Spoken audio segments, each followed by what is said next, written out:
Ya. Assalamualaikum warahmatullahi wabarakatuh. Waalaikumsalam warahmatullahi wabarakatuh. Saya udah kasih. Waalaikumsalam warahmatullahi wabarakatuh. Waalaikumsalam warahmatullahi wabarakatuh. Mbak Nyoman saya udah kasih surah An-Nahl 123. Dia bilang kau tipu-tipu, nggak ada itu katanya. Gitu. Gimana dong? Allahu Akbar, Masya Allah. Nabi Ibrahim bersunat, umat Islam bersunat.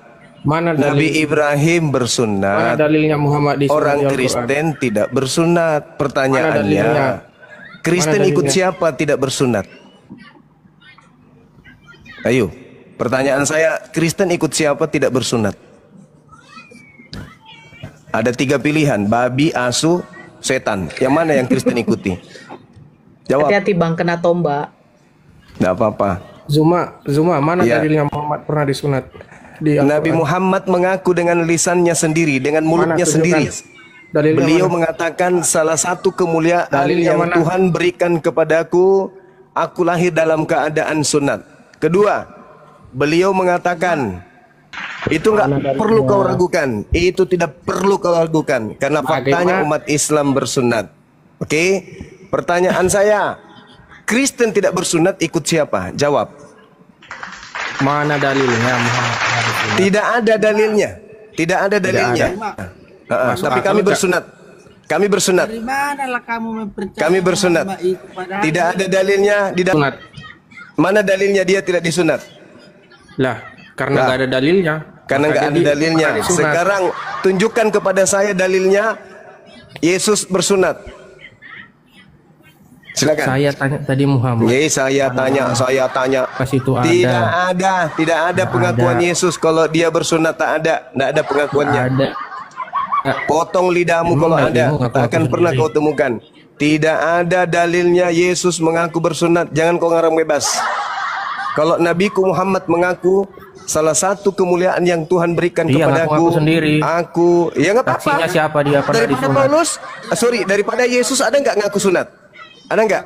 Dah. terus bagaimana? Iya harus. Saksinya karena yang orang, lihat bukan kemaluannya ya ngaku-ngaku dia sendiri.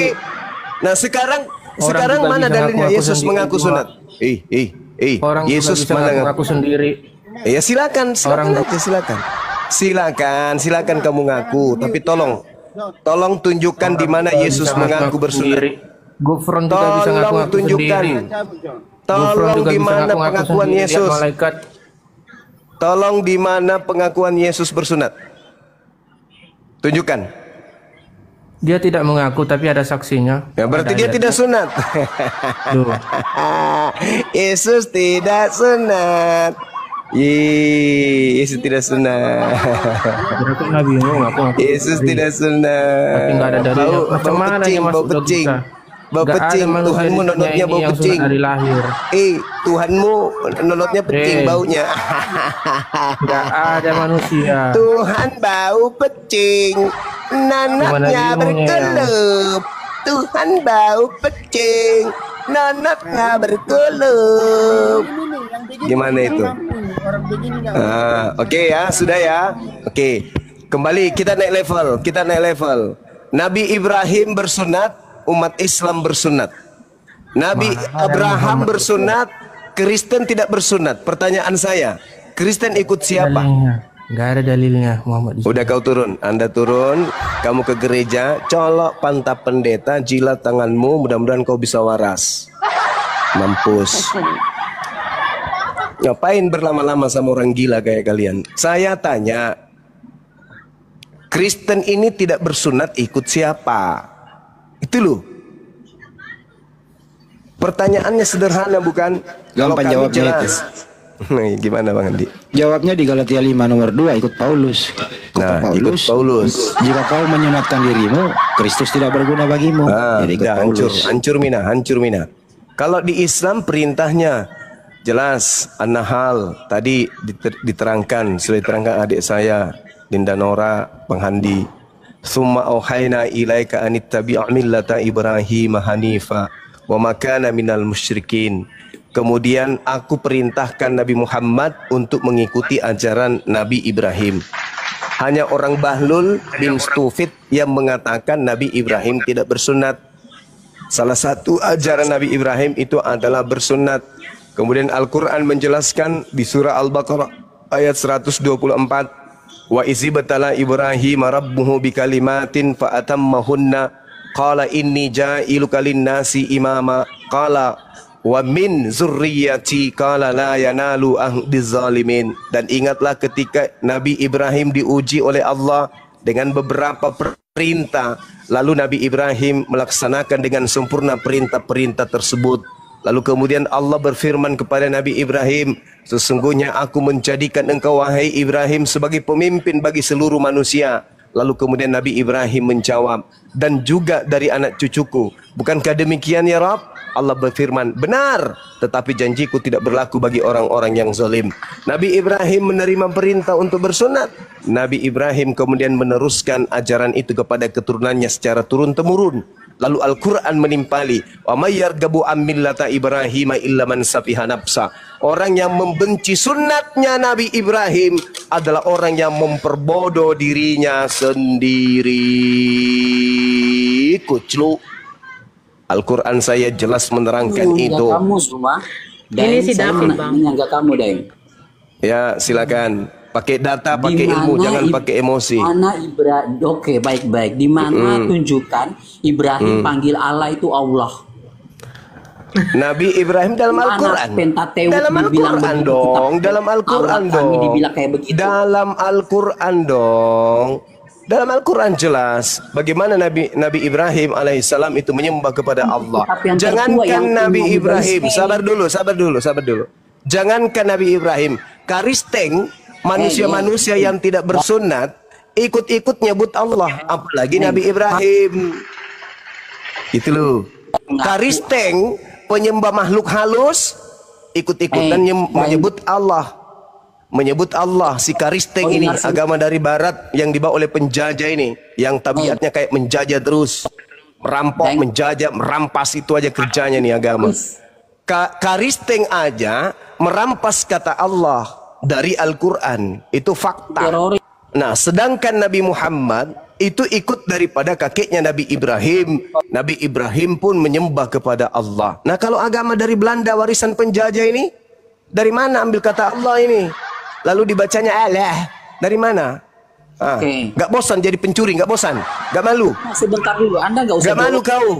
Hei, gak malu kau jadi agama penjajah, diwariskan penjajah, kau curi kata Allah, itu gak malu? Gak malu? Hei, jangan terkait-kait. Kamu tenang dulu, jangan kejang-kejang. Iya, saya tidak kejang-kejang. Kamu saya tanya, dari mana agama penjajah, warisan penjajah ini mengambil kata Allah? Oke, baik. Ayo, dari mana baik? Dari mana baik? Dari mana? Teroris Ibrahim bilang ada namanya di situ Allah SWT. Saya tanya, dari mana agama Paluka, warisan penjajah ini mengambil kata Allah? Dari mana perampok? Kau mau perang data dengan saya? Kusuapin kau data. Kau mau perang-perang tegas-tegasan? Kurobek otakmu kubuat. Kau mau menghina di sini? Kubuat ginjalmu pindah menjadi jantung. Agama warisan penjajah kok belagu. Kalau mau diskusi itu diskusi yang baik, ditanya jawab. Sebagaimana kami ditanya kami jawab. Jangan kau ikuti warisan penjajah, tabiatnya menjajah, merampas, maunya menekan terus, maunya menjajah aja terus, maunya bertanya aja terus. Jangan kau pakai tabiat pembawa agamamu ke sini, jangan. Kalau kau bertanya dan kami sudah menjawab, lalu kemudian kami bertanya balik, jawab itu, wahai agama penjajah. Kau so hebat kali kau. Dani. Tidak bisa dibayangkan kalau kalian mayoritas di Nusantara ini, ya. Minoritas aja kalian belagu. Dani.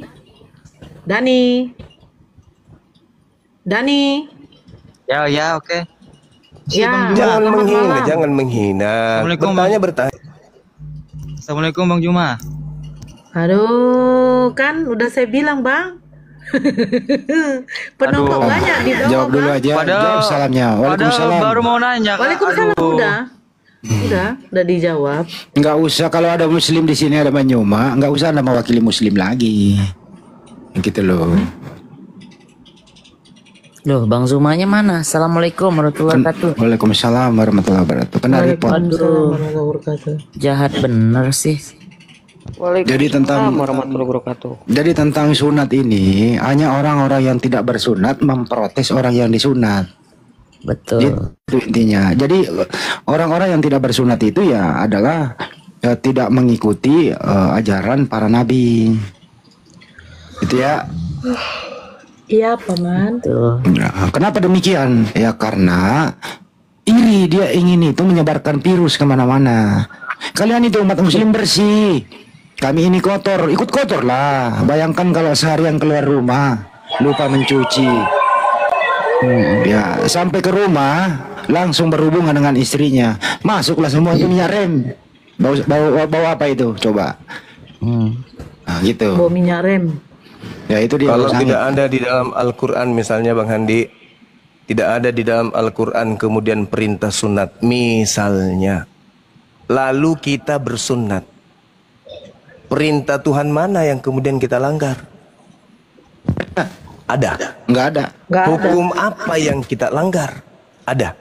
Nah, sebaliknya di dalam kitab Kejadian 17:14 diterangkan orang yang membatalkan, orang yang tidak bersunat itu harus dibunuh karena telah membatalkan perjanjian kekalku, kata Tuhan di dalam kitab Kejadian 17:14. Pertanyaannya, karisteng-karisteng yang ada di Nusantara ini ikut siapa tidak bersunat? Apa jawabannya? Menghina saja, Nabi Muhammadnya dihina. Padahal kan pertanyaannya sederhana.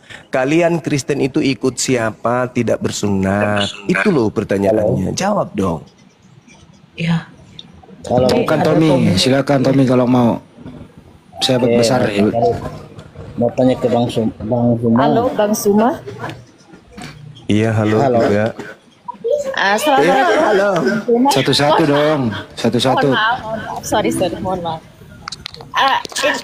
Ini saya buka lagi mikrofonnya karena suami saya datang dan dia mau bertanya sesuatu kepada Bang Zuma. Iya, dari sekte mana, Bu? Saya dari Islam, saya Muslim, saya membawa suami saya masuk Islam tahun 2018 dan dia memiliki banyak pertanyaan yang terkadang saya sulit untuk menjawabnya karena saya belum memiliki ilmu yang begitu dalam tentang keislaman atau bahkan tentang kekristenan yang dulu dia pernah anut. Jadi terkadang suami saya itu bertanya tentang keimanan Islam yang aku tuh masih sulit untuk menjelaskan karena keterbatasan ilmu saya. Dan di sini suami saya mau tanya sesuatu sama Bang Zuma. Iya, silakan. Che fallo? Sobre a questão? Não, perguntei lá. Que sua mãe vai... Meu pai, minha família, porque todos clamam a Deus, só que aqui o pessoal aprendeu a falar de Jesus antes, né? Então, tudo que eles usam de Jesus vai cancelar? Abang Zuma katanya seperti ini, kan kedua orang tuanya masih memeluk Kristen, Kristen Protestan, dan suami aku tuh tanya kalau aku sudah masuk, dia bertanya kalau memang yang menyembah Yesus atau karena kalau Protestan itu mengatakan Yesus itu bukan Tuhan, tapi dia itu seperti pengacaranya orang Protestan untuk berkomunikasi dengan Tuhan. Apakah orang tuanya itu kalau tidak percaya Yesus itu sebagai perantara atau pengantara mereka, doa-doa mereka itu, apakah mereka juga tidak mendapat surga di sisi Tuhan? Jadi gini, sebelum kemudian Nabi Muhammad SAW datang diutus membawa risalah kepada seluruh umat manusia, di mana beliau diutus untuk seluruh umat manusia, maka orang di luar Yahudi yang tidak diutus Nabi kepada mereka, itu mereka hidup di zaman patra. Apa zaman patra itu? Zaman di mana manusia tidak didatangkan kepadanya Rasul, utusan Allah. Sedangkan Yesus itu bukan untuk saudara. Bukan. Yesus itu hanya untuk Bani Israel. Jadi di luar Bani Israel, sebelum Nabi Muhammad, ketika mereka tidak ada nabi, tidak ada rasul kepada mereka, mereka tidak ada aturan. Misalnya, perintah kepada Bani Israel, jangan engkau makan babi. Itu hanya berlaku kepada Bani Israel saja. Di luar Bani Israel, boleh nggak makan babi? Boleh. Memang ada larangannya makan babi bagi mereka yang di luar Israel? Tak ada. Jadi tak apa kemudian. Nah, sekarang permasalahannya adalah ketika Nabi Muhammad sallallahu alaihi wasallam itu datang, lalu kemudian orang-orang tidak menyembah kepada Allah dan tidak menerimanya sebagai rasul, maka orang ini jatuh kepada kezaliman. Makanya di dalam Al-Quran dikatakan dengan jelas bahwasanya orang yang datang padanya Al-Quran, datang padanya Nabi Muhammad, tetapi kemudian mereka tidak beriman kepada Nabi Muhammad, maka mereka itulah orang-orang yang memperbodoh diri. Wa man azlamu mimman iftara 'alallahil katsiba wa huwa yud'a ilal Islam. Wallahu la yahdil qaumaz zalim. Dan siapakah yang lebih zalim daripada orang yang mengada-adakan kebohongan kepada Allah, padahal dia diajak kepada Islam. Jadi kalau ada orang yang sudah datang Islam, zamannya Islam dia hidup, tetapi dia tidak Islam, maka orang itu zalim. Ngapain dia coba berurusan dengan Yesus? Toh Yesus itu hanya untuk Bani Israel. Sementara di luar Bani Israel, Yesus tidak mengaku diutus. Hanya saja di dalam pengajaran Al-Quran jelas bahwa orang-orang kafir, iblislah yang membangkitkan kemudian angan-angan mereka. Ya'iduhum wa yumannihim wa ma ya'iduhum syaitani illa gurura. Iblis yang membuat angan-angan mereka kemudian untuk menyembah atau untuk mentuhankan atau untuk mengibadahi selain daripada pencipta langit dan bumi. Nah, terkait dengan orang tuanya tadi, apakah orang tuanya berdosa ketika tidak mengikuti kemudian Yesus sebagai perantara, sebagai pengacara, sebagai layar untuk Tuhan kepada manusia? Tidak berdosa. Tetapi berdosanya adalah dia hidup di zaman Nabi Muhammad, tapi tidak beriman kepada Nabi Muhammad. Tak ada dosa dia tidak beriman kepada Yesus, dalam arti kata tidak mengimani Yesus itu sebagai utusan kepada manusia, itu tak ada dosa. Yang dosa karena dia hidup di zaman Islam, tapi dia tidak berislam. Ingat, saya simpulkan. Nabi Musa alaihissalam diutus hanya untuk kaum Bani Israel. Yesus diutus hanya untuk kaum Bani Israel.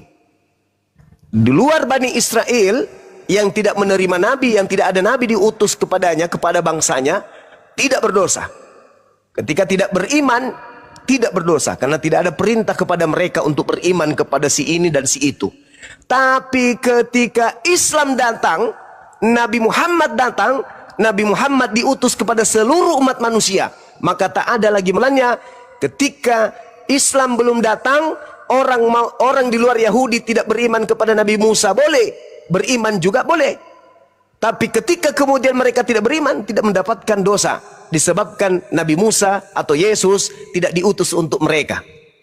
Tapi ketika Nabi Muhammad sudah datang, siapapun dia, jangankan di luar Bani Israel sebagai ahli kitab saja, kalau tidak beriman kepada Nabi Muhammad, tidak menyembah kepada Allah, maka mereka dianggap kufur, kafir oleh Allah. Jadi tak ada urusan lagi beriman kepada Yesus, tak ada urusan. Begitu masuk Islam, otomatis akan beriman kepada Nabi Isa alaihissalam.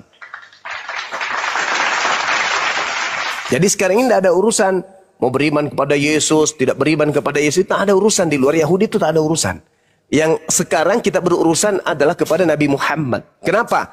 Yesus dalam Matius 15 nomor 24, aku diutus hanya kepada domba yang hilang dari umat Israel. Matius 10 nomor 5 nomor 6, Yesus berpesan kepada Bani Israel muridnya agar jangan ke bangsa Indonesia, tapi pergilah kepada domba-domba yang hilang dari umat Israel saja. Jadi suami Anda bukan Bani Israel, tak ada hubungannya dengan Yesus. Mertua Anda Bukan Bani Israel, tak ada hubungannya dengan Yesus. Yesus hanya untuk Bani Israel tok. Dan hukum Taurat hanya untuk Bani Israel tok.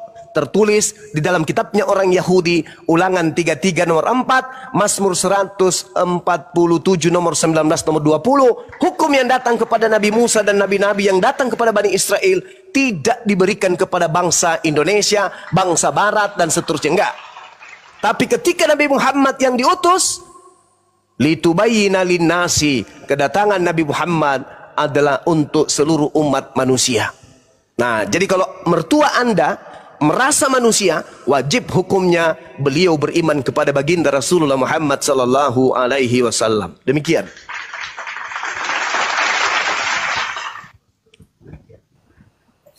Halo. Oke, jadi kalau misalkan mereka tidak beriman kepada Nabi Muhammad, berarti tidak ada tanda keselamatan, begitu? Ya, dengan mereka? nggak ada keselamatan. Mereka zalim. Dan kenapa saya memperhatikan di Brazil itu mayoritas adalah orang Kristen. Dan sepertinya mereka itu memaksakan sekali menjadi bagian dari orang Yahudi. Bahkan mereka sangat mendukung apa yang mereka lakukan kepada Palestina. Dan mereka yang dari tubuh kita, seperti itu. Saya pun juga bingung, kalau memang Kristen itu tidak ada hubungannya dengan Yesus, karena yang saya tahu mereka juga tidak mengikuti hukum-hukum yang Yesus telah terapkan di dalam itu dia. Perjanjian Lama. Karena yang dalam Perjanjian Baru itu menurut saya itu kayak berbanding balik begitu yang mereka kerjakan. Dan bahkan mereka mengklaim tidak, karena Yesus mati di kayu salib itu untuk menebus hukum-hukum itu. Maka kita tidak perlu lagi menjalankan apa yang diperintahkan yang di Old Testament gitu. Jadi tanya ini yang itu, seperti itu. Jadi karena saya tuh berusaha untuk menyampaikan Islam, begini loh Islam begitu. Tapi mereka pun juga enggak, yang ini yang benar, yang itu. Aku pun juga di sini sebagai minoritas, sebagai sendiri untuk mempertahankan iman saya sendiri, untuk melindungi agama saya itu sangat sulit. Apalagi saya memiliki anak kecil, anak saya yang masih berusia 6 tahun. Dia ini bersekolah dan di sini nggak ada sekolah Islam, di sini nggak ada sekolah Muslim. Saya harus menjelaskan dari nol untuk dia mengenal Islam. Itu sangat sulit bagi saya. Itu juga membuat hambatan bagi saya. Bagaimana saya bagaimana menjelaskan begitu, dan terkadang suami saya itu memberikan pertanyaan yang aduh gimana nih aku menjelaskannya nih gitu tentang kemanannya. Yang dulu ya, kalau sekarang dia sudah Muslim, tapi dia itu memiliki keinginan bagaimana cara menjelaskan kepada kedua orang tuanya. Pahami, ketika saya diajak debat sama mereka, ketika saya diajak berkomunikasi karena di sini seringkali terjadi kumpulan dari gereja-gereja seperti itu, kayak kesaksian Jehovah itu seminggu sekali datang ke rumah kita karena kita juga tinggal bersama dengan 3 orang dari mereka, dan itu membuat saya tuh tersudut begitu. Yang paling betul karena ada datanya begitu. Itu membuat saya sangat berada di pojokan hanya untuk melindungi keimanan saya saja. Iya, baik Mbak. Jadi gini, sampaikan aja kepada mereka bahwa Yesus di dalam Bible meminta kepada muridnya Bani Israel itu agar waspada kepada penyesat, di mana penyesat itu bergelar Kristus. Yesus untuk Bani Israel.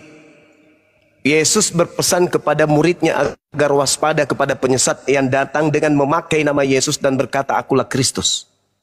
Berarti menurut Yesus akan muncul penyesat setelahnya mengaku-ngaku Yesus Kristus. Dan Yesus Kristus sang penyesat ini akan menyesatkan banyak orang. Itu tertulis di dalam kitab mereka Matius 24 nomor 4 dan nomor 5.